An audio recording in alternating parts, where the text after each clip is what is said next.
ಕೆಲವು ವಿಚಾರಗಳನ್ನು ನಾನು ಡಿ ಸಿ ಅವ್ರ ಜೊತೆಗೆ ಕೆಲವು ಸೆಲೆಕ್ಟೆಡ್ ಆಫೀಸರ್ಸ್ ಜೊತೆಗೆ ಮಾತ್ರ ಕೆಲವು ಕಾರ್ಯಕ್ರಮಗಳನ್ನು ನಾವು ಇಟ್ಕೊಂಡಿದ್ವಿ. ಅದ್ರ ಜೊತೆಗೆ ಇಲ್ಲಾದಮೇಲೆ ಭಾನುಪ್ರಕಾಶ್ ಅವರು ಮನೆಗೆ ಹೋಗಿ ಸಾಂತ್ವನವನ್ನು ಅಲ್ಲಿ ಹೇಳ್ಬೇಕಾಗ್ತ ನನಗೆ. ಯಾಕೆಂದರೆ ಭಾನುಪ್ರಕಾಶ್ ಅವರು ನಾನು ಫಸ್ಟ್ ಟೈಮ್ ಚುನಾವಣೆಗೆ ನಿಂತಾಗ ಭಾನುಪ್ರಕಾಶ್ ಅವರು ಜಿಲ್ಲಾಧ್ಯಕ್ಷರು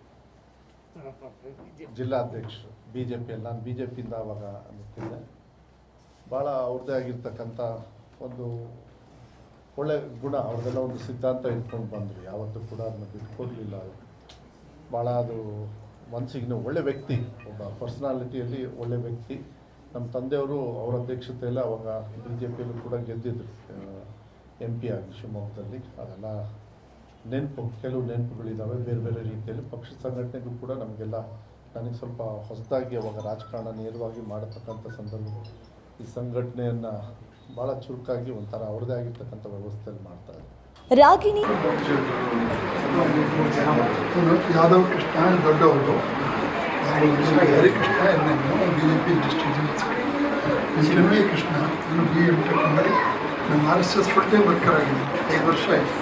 ನಾನು ಕೆಲಸಕ್ಕೆ ಹೋಗಿದೆ. 9 ವರ್ಷ ಆಯಿತು. ಬೆಂಗಳೂರಲ್ಲಿ ಒಂದು ಡಿವಿಷನ್ ಅಂತ ಇದೆ, ಡಿವಿಷನ್ಗೆ ನಾನು ಆರ್ಗನೈಸ್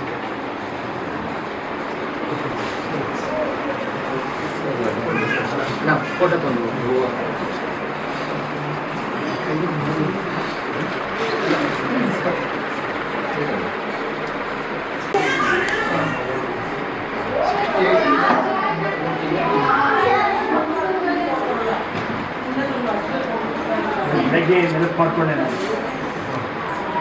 ಆ ಎಲೆಕ್ಷನ್ನಲ್ಲಿ 2004 ಎಲೆಕ್ಷನ್, ಆ ಟೈಮಲ್ಲಿ ಅಪ್ಪ ಜಿಲ್ಲಾಧ್ಯಕ್ಷ.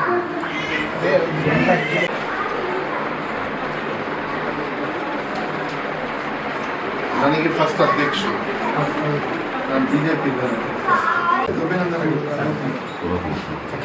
ನೀವು ಇದಾದಾಗ ಬನ್ನಿ